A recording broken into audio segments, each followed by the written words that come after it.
TV, my name is Israel Lion. Now in the headlines, the flag bearer of the People's National of the Opposition New Patriotic Party promises to build 100,000 housing units when voted into power. PNC flag bearer wades into controversy surrounding the decision of the Electoral Commission to disqualify the NDP's flag bearer, saying the EC was fair. In Business, Securities and Exchange Commission advocates for a policy to compel government institutions to raise at least 25% of project financing locally. Now from the world of showbiz, Sarkodie adds another award to his repertoire. And in international news, new evidence emerges about the alleged role of United Nations troops in causing a cholera epidemic in the Caribbean nation of Haiti. We have all those stories coming up in the bulletin.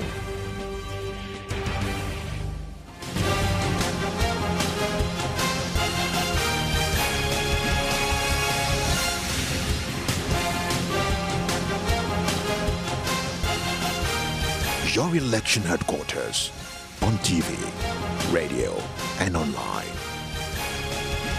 Election headquarters supported by Star Ghana and Infobox.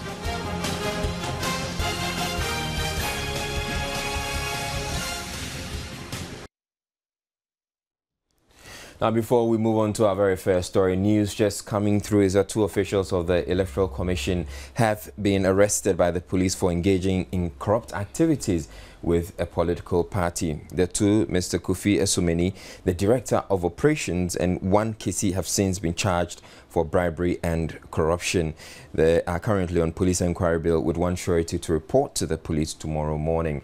We're working the wires to get some more detail on this particular story.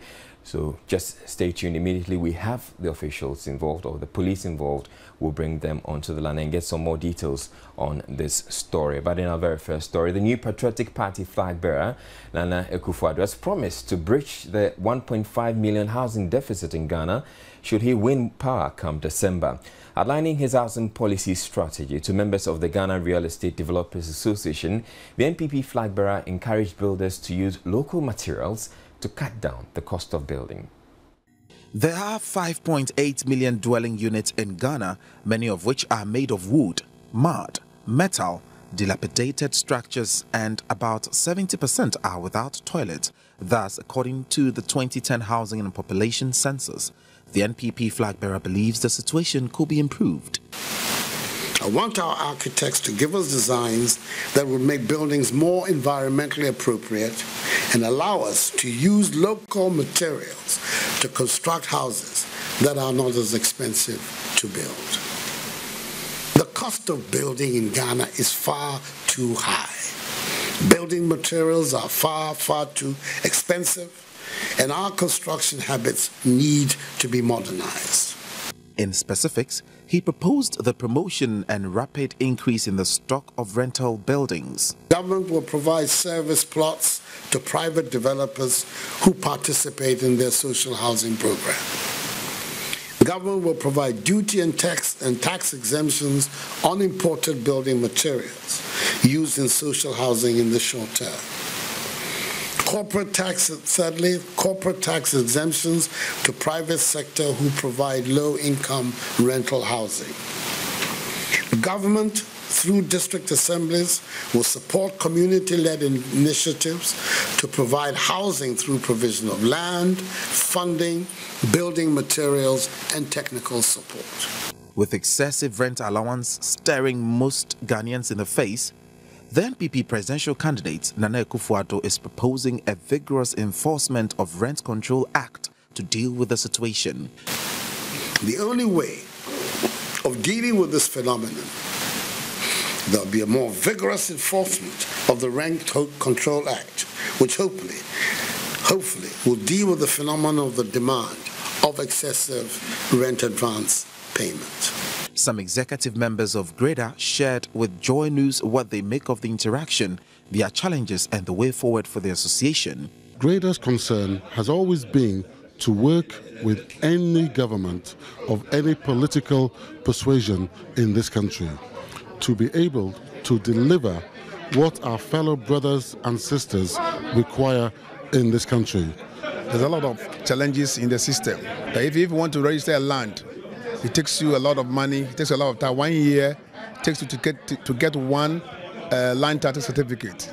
This is one of the problems facing the Estate Development Association. So we need to increase the capacity of the local industries to produce quantity, in large quantities, so that they can feed the building industry. The only thing we want to tell the politicians is that we've heard so much chorus, so much singing. We want them to turn their words into deeds. That's all we want. The NPP flag bearer also said an NPP government under his leadership will encourage banks and financial institutions to finance housing projects with the assurance that lending will be backed by land with secured title. The flag bearer of the People's National Convention, Hassan Ayariga, has extended a hand to the other political parties who are unable to file their nominations for presidential candidates to join forces to unseat the two major political parties in the December polls. The December polls marks the 6th consecutive time the PNC has participated in the presidential and parliamentary elections since the beginning of the Fourth Republic. The PNC is one of the 7 political parties that were able to file their nominations successfully without any hitch. At a press conference organized by the party, the flag bearer Hassan Ayariga called on the other political parties that were unable to file their nomination to join hands. We, the PNC, believe that all the parties have not been able to file their nomination have something positive to offer the governance of this country. Even though they have not been able to pass the filing process, the PNC still believes in them, and we are interested in their competence and technical know-how to form the next government. We therefore officially invite our colleagues in the NDP, URP, NVP, IPP, GFP, Yes People's Party, and the DPP to join us to collectively fight to win the 2012 general elections. In a related development, the much-awaited official outdooring of the running mate of the PNC will be held on Thursday, October 25. The running mate, Helen Sonerita Yatugbe Matevi, in an interaction with Joy News off-camera, said she believes her inclusion into the PNC will complement the efforts of the flag bearer to win power in December. Meanwhile, the flag bearer of the PNC has waded into the controversy surrounding the decision of the Electoral Commission to disqualify the NDP's flag bearer Nana Konadu Agyeman-Rawlings from the 2012 presidential race. Speaking to Joy News, Mr. Ayariga said it was fair for the ECs to stick to the deadline for the filing of nominations. His comments come on the back of criticisms that the EC could have given the NDP a grace period, as was done for the 2008 PNC flag bearer Dr. Edward Mahama. The flag bearer of the People's National Convention, Hassan Ayariga, believes the Electoral Commission has been fair to all political parties in the filing of nomination forms. If you have a problem of filing it, then it's so easy for you to move the first day on the 17th. So that if you have difficulties on the 17th, you can come back either the same 17th or the next day, which is the 18th, to be able to file. But if you go at the last minute or the last day, and you have issues, definitely you'll be panting. Definitely you have difficulties and you will call names and accuse the EC of not being fair. But you see, the EC is an independent body. Citing the case of Dr. Edward Mahama, the then flag bearer of the party in the 2008 general elections, Hassan Ayariga said the circumstances at the time were different. In the case of the PNC in 2008, it was not about signatory problems. It was about some codes and some other features which could be easily done. But in the form of the NDP and other political parties, I'm told that some of the booklets were not even filled at all. So if they are not filled, how many days do you think you need to go around and get the people to come and fill that for you? According to him, it would have disrupted the electoral calendar had the EC listened to the NDP or granted it special favors beyond the deadline. If EC has to will have to be doing such an instance where EC has to be doing favors for political parties, then I can tell you that EC will have a very serious problem on the 7th of December. And the problem will be that if, for instance, members of the PNC who have traveled to Burkina Faso on their way back has not been able to reach by 5 p.m. and then voting have closed. And they now come into Accra and say, EC, open another day for us to vote. Will that go well with us? Even though he acknowledged the prowess of the leadership of the NDP, he still believes the NDP will be better off joining the PNC. You're still watching Joy News at 8 here on the Joy News channel on your multi-TV, and we're going back to our earlier story that had to do with the arrest of some officials of the Electoral Commission over some bribery and corruption. We're joined on the line now by Freeman Tete. He is the Greater Accra or Accra Region Police PRO. Good evening to you, Mr. Freeman Tete. What can you tell us about, yes, can you first of all confirm to us the arrest of these officials and who these officials are? Surely, it is true that two officials of the Electoral Commission were Mr. Asumani, Director Elections, and Mr. Kisi, in charge of logistics, were invited, statement taken, they were interrogated in connection with a case of bribery and corruption. What are the details about this case? On the 20th of October this year, the deputy of the General Secretary of the New Vision Party arrested and brought in a gentleman by name, Mr.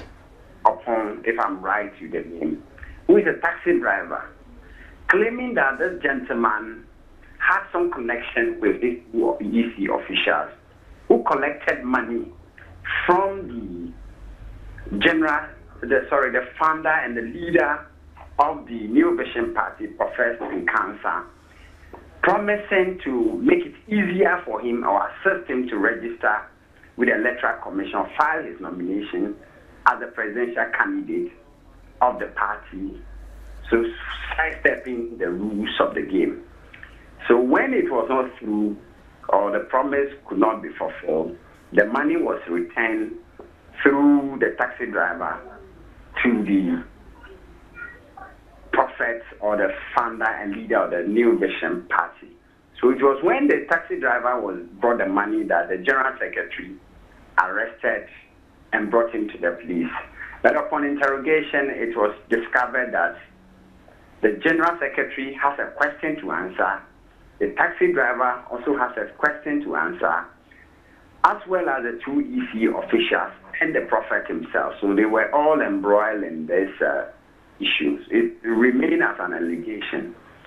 So this morning, the two EC officials were invited, they complied and came to the Accra Regional Police Headquarters for interrogation and also to take statement and assist in the investigation. But at the moment, they are on police inquiry bail. All the people involved are on police inquiry bail. They will be reporting from tomorrow to further assist in investigation because this is a serious issue. It is an offense, so we have to get to the bottom of it, particularly in the run-up to the December elections. 7th general election. What have the two EC officials had to say about all of this? For now, they are denying it. So we are still getting to the bottom of it. And we want Prophet in Cancer to assist with the investigation. He has questions to answer. He has clarifications to make to assist with the investigation. So, but at the moment, his whereabouts is not known. And we are still on his tail looking for him. Now, DSP Freeman Tete, how much money is involved here? 1,600 Ghana cedis is what is in question now, or what is involved now. All right. Thank you very much. DSP Freeman Tete is with the Greater Accra or the Accra Region Police Command. We move on to other stories now, or rather before we go, let me just quickly recap that bit of news for you. Two officials of the Electoral Commission we're told have been arrested or were arrested by the police today for allegedly engaging in corrupt activities with a political party. The two, Mr. Kofi Asumeni, the Director of Elections, and one Kisi, have since been charged with bribery and corruption. We're told that the amount of money involved, it's about 1,006 100 cedis. So we'll be following this particular story and we'll bring you more details on that. For now, the on police enquiry bill. In other news, Chief Operating Officer of UT Bank, Captain Mudukum Singh, is appealing to the media to step up the campaign against the use of intemperate language that could foster violence in the run-up to the December polls. Addressing a gathering of media personnel and the general public at an Imani Ghana workshop on security and elections, the banker said politicians cared more about their image than the general well-being of society, and as such should not be allowed to gain control of the media to foment violence. Ghana, he noted, has now gained international notoriety for being a transit point for drug smuggling and money laundering, and called on the authorities to address these challenges ahead of the elections. Does the latest interception of cannabis and coke amounting to $8.6 million and $1.5 million respectively concretize the assertion that Ghana is a hub for narcotics transit and sparks the realities of national security concerns?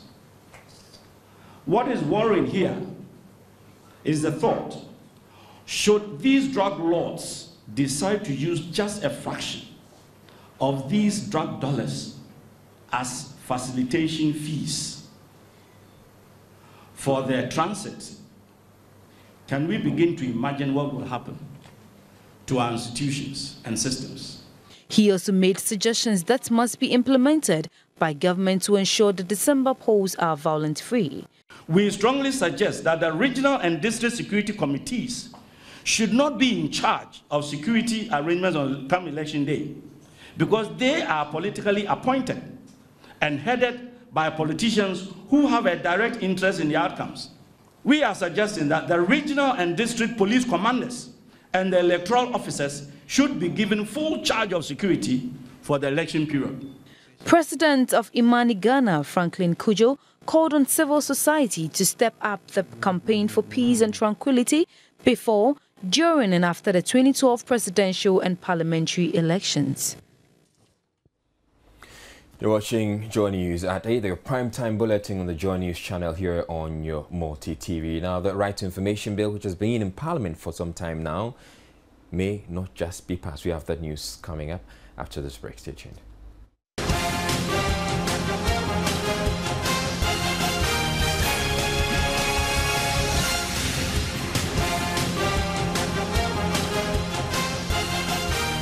Your election headquarters on TV, radio, and online.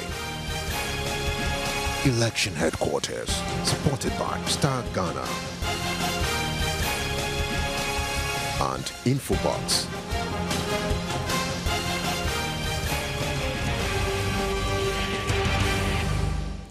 Minister of Lands and Natural Resources Mike Hammer has tasked the National Lands Commission to provide a report on why a directive to suspend the allocation of public lands in the Greater Accra region has been contravened. He has ordered that the report should be ready within 2 weeks.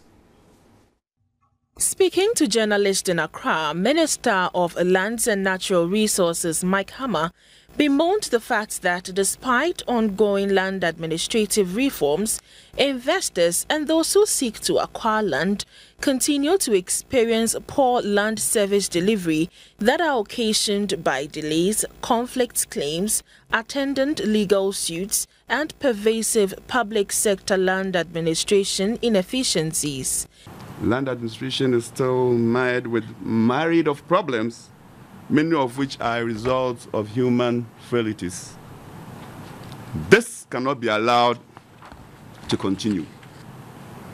We therefore challenge the Lands Commission to make it apparent to us and the stakeholders in the land that delays faced by investors and landowners as well as individual land acquirers has ended through a transparent, coordinated land processing procedures executed in an efficient and effective manner.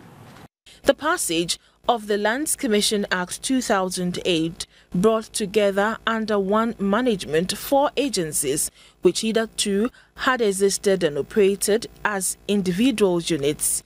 Now, the Public Lands Management Division, Land Registration Division, Survey and Mapping Division, and the Land Valuation Division are integrated at both the national and regional levels. Mike Hammer stressed that land plays a critical role in providing the base for many of the interventions for national development. Article 265 states that unless otherwise provided in this constitution or any other law which is not inconsistent with the constitution, the commission shall not be subject to the direction or control of any person or authority in the discharge of its functions.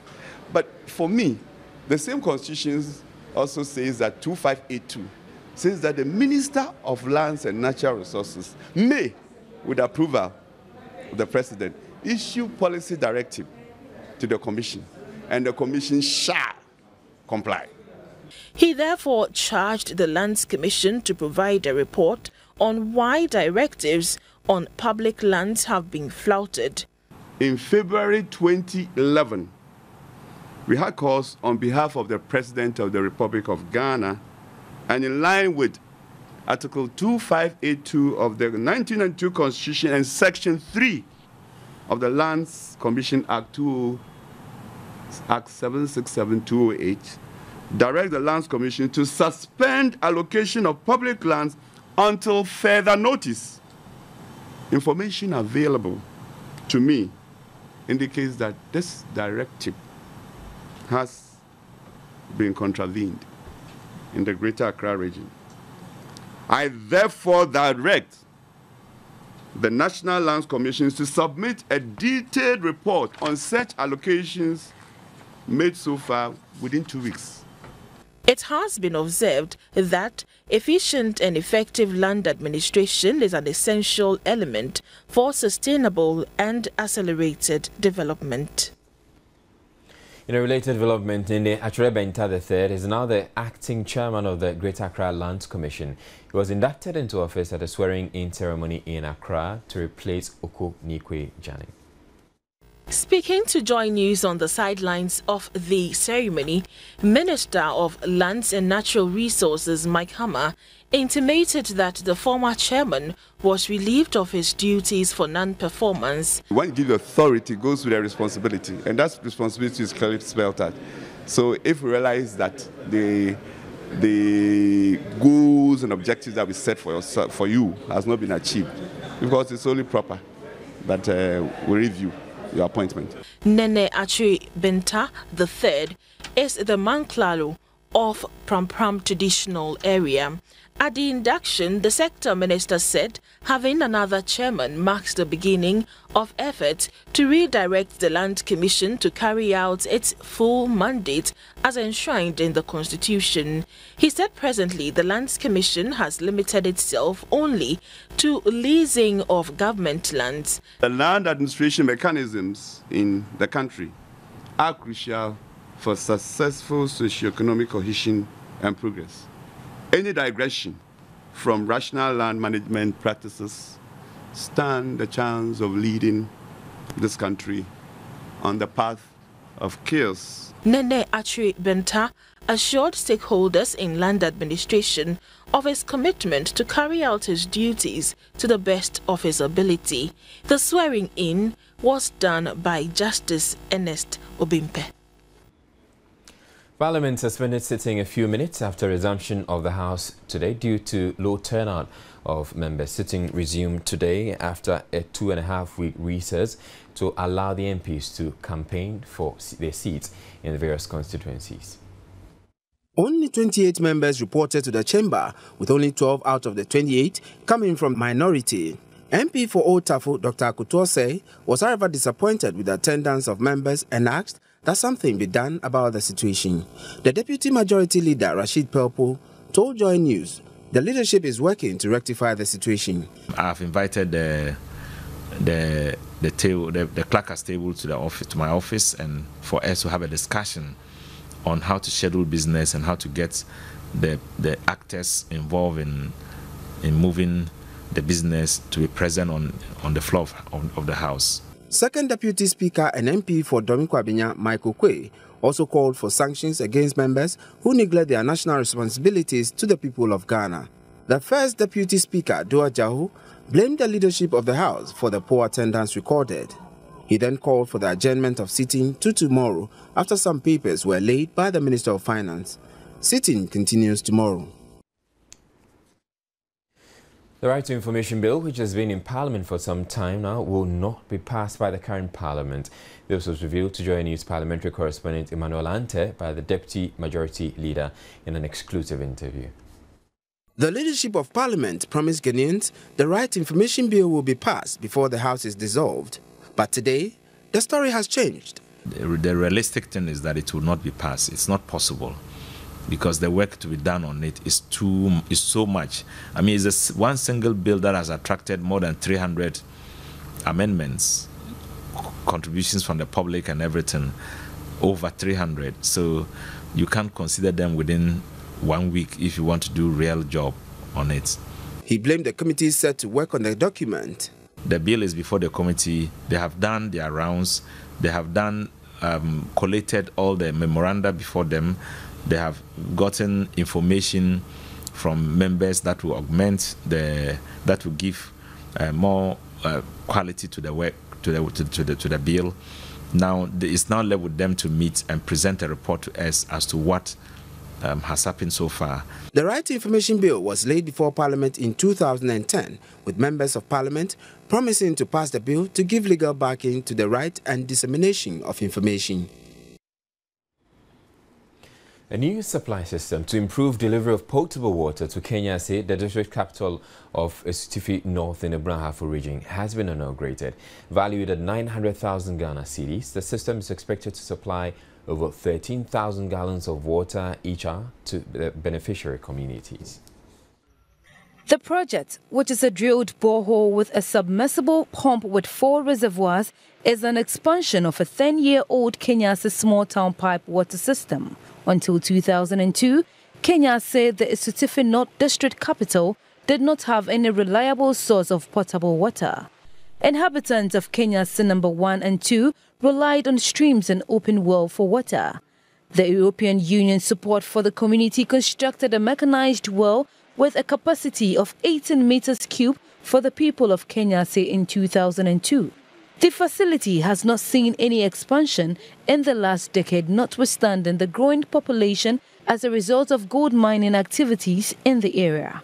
As part of its social responsibilities, New Mount Ghana Gold Limited, in an effort to provide a more reliable, safe, adequate and sustainable water system for its host community, supported an expansion and integration of the Kenyase Small Town Pipe Water Project. Communications Manager for New Mount, Ahafo-Mine, Agbeko Kwame Azuma, who spoke to Joy News, entreated the District Assembly and the residents to cooperate in maintaining the facility to prolong its lifespan.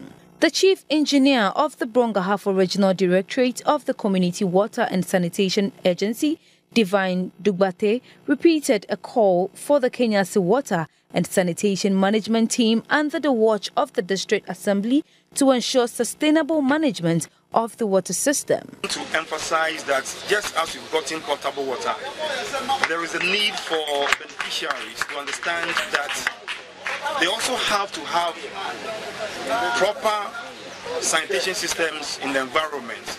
We in CWSA place a lot of emphasis on beneficiaries having their own household latrines so that they will combine the benefits of the water and the benefits of proper sanitation so that they can get good health. New Mount later presented 15,000 Ghana cedis in addition to 3 motorbikes, 5 bicycles and other logistics to support the management team run the system effectively.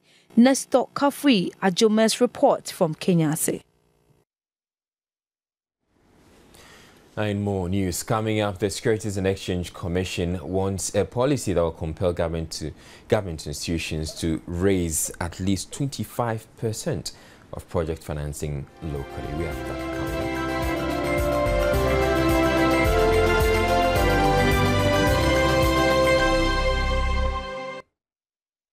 The Securities and Exchange Commission is advocating for a policy that will compel government institutions to raise at least 25% of project financing locally instead of turning to foreign institutions for all the funds needed. According to its Director General, Edu Anani Enchi, this should help build the capacity of local institutions and grow the economy. He was speaking at the official launch of the 2012 Capital Market Week in Accra. This year's Capital Market Week, slated for October 29 through to November 4, is aimed at promoting and developing the capital market. Capital market is a segment of the market which allows people to have access to long-term funds and also allow people to make investment in long-term products. That is the capital market. And we needed that capital market because you believe that if you want to establish a business, a factory, you don't need a loan for only 6 months. You wouldn't have finished building your foundation. You need loan for 5, 10, 15 years. That is where the capital market comes in, to make sure that people would have access to long-term capital. And people also put their money into long-term assets. A recent survey by the Ministry of Finance and Economic Planning on rural and urban adults revealed that financial literacy is low in Ghana. The Capital Market Week therefore aims to educate people on financial matters, how the capital market supports the economy, and how ordinary Ghanaians can create personal wealth. You must understand the products in the capital market. What products are available to you? Are you somebody who is risk averse? Can you take the risk of this product as against that product? So you get educated on all aspects of investment in the capital market, whether they are shares, whether they are bonds, whether they are unit trusts, whether they are mutual funds, and even pensions. You put your money in, you should understand what you are doing. And you should also know that you are putting your money there over a long period of time. So if you understand the workings of the capital market, you know you can use it to plan your life. The week-long celebration will commence with an opening ceremony and a public lecture at the British Council. There will be also extensive awareness creation through the media as well as outreach programs in selected tertiary institutions. Meanwhile, the Securities Industry Act 1993, which established the Securities and Exchange Commission, is to be amended by Parliament to bring the country's laws in line with international best practices. The Association of Ghana Industries has signed a commitment paper with the New Patriotic Party's presidential candidate, Nana Akufo-Addo. This agreement, based on discussions between the two, is to ensure businesses thrive under an Akufo-Addo-led government. And elsewhere, Japanese exports to China tumbled in September 2012 this year as compared to the previous year. This is as a result of territorial disputes between the two countries, which has evidently weighed on the economy. Exports from Japan declined at their sharpest pace since the aftermath of last year's earthquake and tsunami. Shipments to China fell 14.1% in September compared to the previous year. The month was marred by widespread protests in China against Japan over ownership of the islands. Both countries, as well as Taiwan, lay claim to the territory. In some cases, the protests turned violent, with people directing their anger at Japanese brands such as the automotive giants Honda and Toyota. Since then, Japanese car manufacturers have said they will cut outputs to China. Relations between China and Japan have soared in recent weeks. Bring you some smart investment tips.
Good evening, my name is Rashidat Kadiri and I have the latest in the world of sports.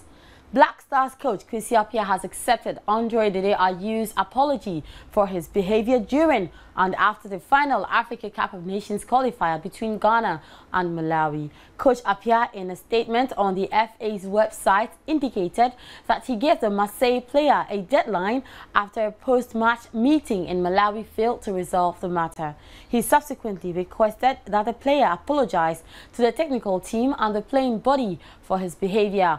And he says, in a quote, "I have received a letter of apology sent by Black Stars midfielder Andre Ayew," Kwesi Appiah said in a statement. Appiah also warned that indiscipline will not be tolerated as the team prepares for the 2013 Africa Cup of Nations. Meanwhile, Al-Ain striker Asamoah Gyan has been confirmed captain of the Black Stars. Subsequently, defender John Mensah, who is in the substantive captaincy position, has been elevated to general captain of the team. This will mean that John Mensah will be involved in major decision-making in the team. It might open up here for Ghana again, looking for the second goal, and there it is! And what a finish! Andre Ayew makes it 2-0 Ghana. And surely that must do it for the Black Stars. Some really important goals in Europe this season. And a brilliant little back heel into him from Asamoah Gyan. Away from soccer, the coach of the national under-21 female hockey team, Ben Odamite, says the performance of both the male and female national teams in the just-ended hockey tourney in South Africa should spur government on to provide the necessary infrastructure to people in the sports to move the sports forward. According to him, the performance of the female side, who are now ranked second on the continent, is ample truth that giving the right support and infrastructure, the team could compete with the very best on the continent. Both the male and female under-21 hockey team arrived from the World Cup qualifiers in South Africa yesterday night. The female team defeated Namibia 1-0 in their opening game and then Zimbabwe 3-0. The third game saw Ghana lost to South Africa 0-4 before winning 3-0 against Kenya to qualify to the finals. Ghana played South Africa in the finals and suffered another 0-4 defeat and won the silver medal. Ghana and South Africa therefore qualifies to the Junior World Cup later in the year in Canada. Edmond Odamite is the head coach of the female team. In African rankings, we are second. In the female side, we are second. And so we've still maintained that position.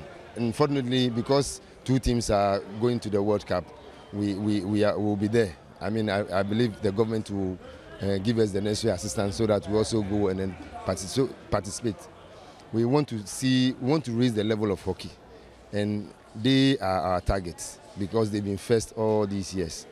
And if we get a necessary push, we only have one asphalt. If you go to South Africa, there are so many pitches around. Like, take it for example, like Kumasi. Kumasi doesn't have an asphalt turf.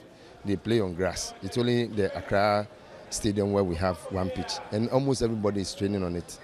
So it's still, that is some of our problems. We need more pitches. Then we bring out talent from the various regions. I bet you some of the players, about 5 or 6 of them were from Kumasi. So I want to tell you that because of that, we still have talents available that we can tap and then improve upon the game. It wasn't that easy. We tried our best. We did all we could, but unfortunately we lost to the South Africans, and we hope we could do better, but unfortunately things didn't go in our favor. But we did all that we could, and we are happy we made it to the Olympics. Meanwhile, the male team failed to qualify to the World Cup in India. They won 2 games out of 4 before defeating Kenya to win the bronze medal. According to the coach of the side, Edmond Aite, the team's lack of exposure and inadequate training facilities caused them. We went in for a tournament that brought in the best of Africa. To be frank with you, the Egyptians and the South Africans were very good. Although we prepared, but I think their preparation, I must say, was a bit higher than ours, and that is why they came first and second before we came third. They played a very tactical and very disciplined game. I must say exposure in terms of more external matches also helped them a lot. Unlike Ghana, that since the boys came back from Singapore, this is their first international assignment in 2 years. And so I must say we met a very good and very tactical team. Now, the 6th edition of the Joy Sports Invitational Tournament was successfully held on Saturday at the Elwak Stadium here in Accra. A record 20 corporate bodies, including Team Multimedia, took part in the one-day multi-sport event. This year's event had one new competition, the Chief Executive's penalty shootout, which was won by Greg Metcalf of SAB Miller, the parent company of Accra Breweries Limited and Voltic. Mr. Metcalf expertly converted all of his 3 penalties. In the 4x100 meters mixed relay, Fidelity Bank won for the first time. Dream Finance won the basketball event. The top prize in volleyball was picked by Voltic. In the ladies' penalty shootout, Ghana Commercial Bank defended their title. But in the men's football final, 3 teams, Ghana Commercial Bank, Zoom Lion and Global Access, made it to the medal zone, but poor visibility deferred the naming of a champion. Season 6 of the Joy Sports Invitational Tournament was proudly sponsored by Lucozade Sport, Faster, Stronger for Longer, and Zoom Lion, the waste management expert. It was proudly powered by Team Joy Sports. And that would wrap it up for sports on the Joy News at 8. My name is Rashidat Kadiri. Israel Lai continues with the rest of the news. Stay tuned.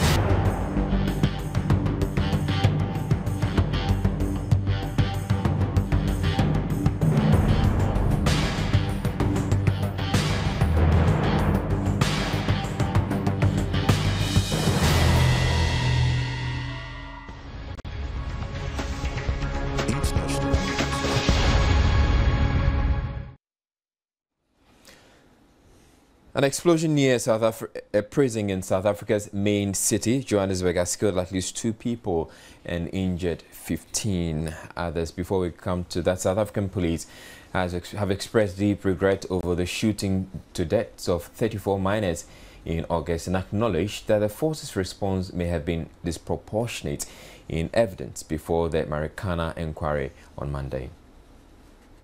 The situation got out of control, admitted police lawyer Ishmael Semenya, as he catalogued the fateful actions taken to disperse strikers at Lomin's Marikana platinum mine on August 16. Semenya insisted all police actions on that day were taken in self-defense, pointing to 2 guns later found on the deceased and 3 other arms that were discovered. But he admitted that officers from a tactical response team had opened fire on advancing miners without any order to do so. In the hearing room, some family members of the deceased wept quietly, dabbing their eyes with tissues as the evidence was read out. The inquiry, led by Appeals Court Judge Ian Farlam, began deliberations on October 1, but was postponed because family members from rural parts of the country had been able to travel to Rustenburg, the largest town close to where the killings happened. 10 others were killed by striking workers in clashes before the police shooting, and 2 others died later in the strike. But again, in South Africa, as I mentioned earlier, an explosion near a prison in the country's main city, Johannesburg, has killed at least 2 people and injured 15 others. But elsewhere, Lebanon's army has urged the country's political leaders to show caution when expressing their opinions in a bid to calm unprecedented tensions.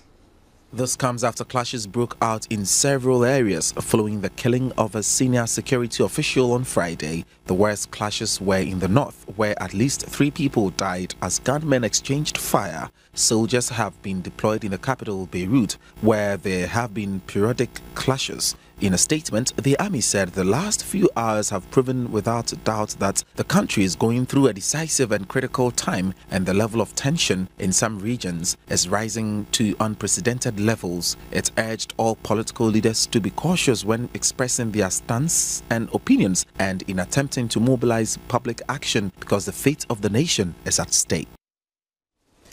New evidence has emerged about the alleged role of United Nations troops in causing a cholera epidemic in the Caribbean nation of Haiti. Research has found that the strain of the disease on the island is identical to that common in Nepal, where the UN troops were from. Cholera specialist Dr. Danielle Lantang said that after studying new scientific data, it is now most likely that the source of the outbreak was a camp for recently arrived UN soldiers from Nepal, a country where cholera is widespread. Dr. Latang was employed by the UN itself in 2011 as one of the world's preeminent experts on the disease. The new evidence could have serious implications for the UN, which is facing an unprecedented legal and moral challenge in Haiti, as well as a multi-billion-dollar compensation claim from victims' families. More than 7,500 people have died from the cholera epidemic in Haiti since it started in late 2010. Hundreds of new cases are still being registered every week. It is by far the largest cholera outbreak in the world in recent years, with more cases than on the whole of the African continent.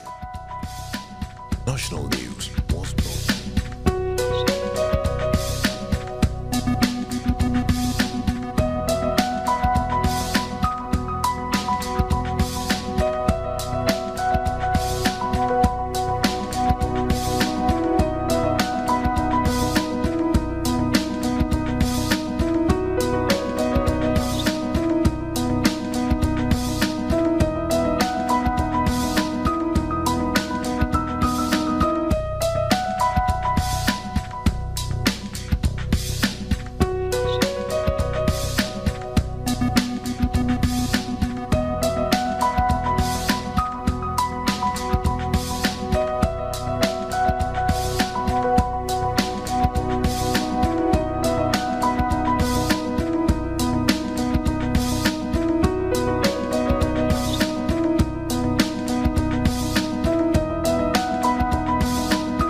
Now, hard work, they say, pays, and this year has definitely been a rewarding year for Sarkodie, as he has just added another award to his repertoire.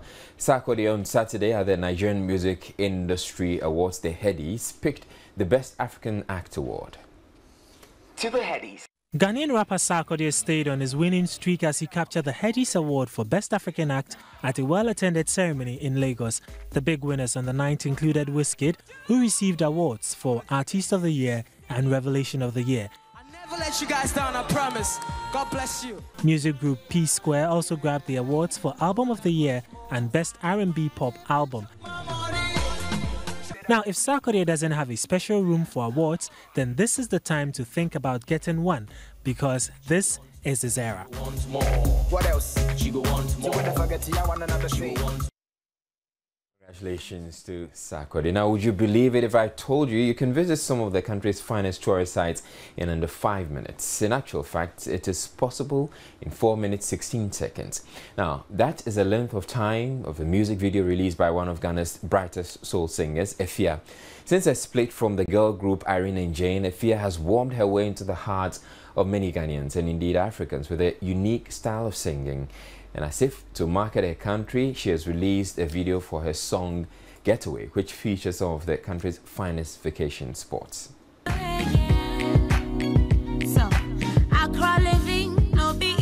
In Ghana, the sexy, sassy Ghanaian songstress Efia has released the video for her latest jazzy single, Getaway. Sometimes you gotta go. True to the title and lyrics of the song, the video portrays fun ways to get away from the busy city life and unwind on a getaway somewhere. From beaches to waterfalls to forests, the picturesque video showcases some of the beautiful sights that one can chill out in Ghana when stressed. Where to go, as long as we're alone. Let's go. Come on, let's get away. Nice one there by Efia. And Ghana and Nigeria have a history dating back many years. Their relationship has in recent years seen both countries combine efforts in the movie industry. As a result, a growing number of Nollywood actors are making Ghana their second home, and the reverse holds true. Showbiz has been finding out the plans of one of such Nigerian actors who has found a spot here in Ghana, Yemi Black. I have told you, I don't want you. Yemi Black is no stranger to film enthusiasts in Ghana. Since his entry into the movie industry in 2005, he has proven that he has more up his sleeves than his good looks. The theatre arts graduate from the University of Benin's last major work in Ghana was when he starred as Dr. Zach Matthews in the award-winning movie Sinking Sands, directed by Ghanaian filmmaker Leila Jansi. Yes. Don't be so sad. You'll be fine. While in Ghana this week to promote a Nollywood action flick he starred in, The Spirit of the Assassin, Yemi told us Ghana is more like his second home, and as if to prove a point, he gives us his full name. I'm Kwame, man. I was born on Saturday, so Saturday born is Kwame, you know, Yemi Kwame Black. But that is not all. The Spirit of the Assassin star says he has a couple of projects lined up with some Ghanaian filmmakers.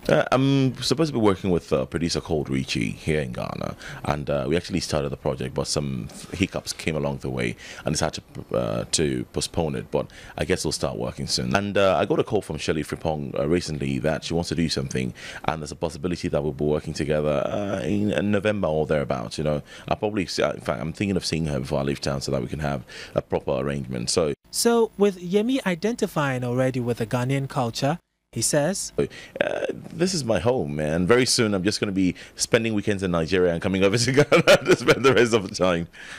And who knows, he might just be your next door neighbor sometime soon.